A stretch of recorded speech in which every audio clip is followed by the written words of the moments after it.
Hey guys, welcome back to UpClick. In this video, I'll be showing you, we discussed with you how to apply for Halifax credit card.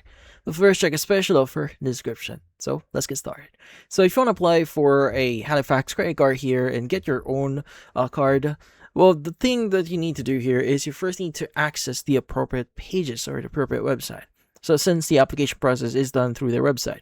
Now, in this case, you want to go to halifax.co.uk, but if you don't want to type that, just go to Google here, just type in Halifax, and you should see the official website listed at the very top result here.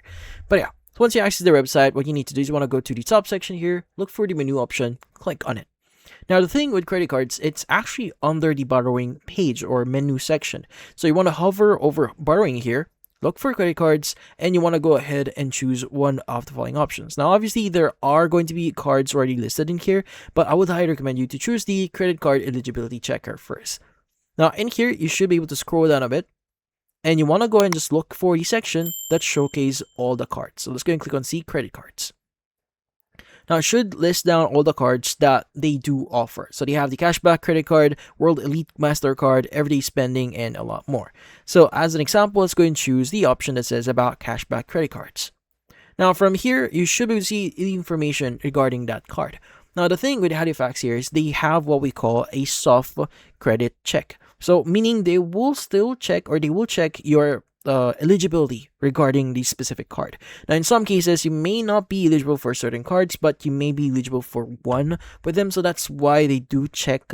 It actually depends on your background. So the thing with soft checks here is you don't have to worry about your credit being hit. So it's completely safe. You don't have to worry about it. It is just a soft credit check.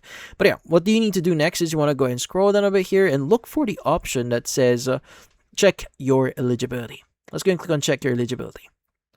Once you've done that, you want to go ahead and basically review a few things here, like the cashback, the borrowing here, the interest per purchase, and the representative rate here, so APR. Now, if you want to learn about this, go and click on what does this mean. But yeah, if you want to proceed, go and click on continue. Now, from here, you just need to answer a few questions about yourself. Like, for example, what's your title, your name, and some details about yourself. Now, once you do answer all of the necessary information here and provided all the information they need from you, and they see that you are eligible, this will redirect you to the actual application page, which is usually at the very end of the eligibility check here. But once you are eligible, you just need to fill out the form or the actual application form. Again, this is depending on your specific credit score. So this one is just a soft check. You don't have to worry about it. But yeah, so go and just provide the necessary details for your application. Typically, they will reach out to you after a few days or a few hours of your application. Just make sure to submit this from Mondays to Friday so that they could check it immediately. But that's about it. So if you found this video helpful, hit the like and subscribe button and watch our next video.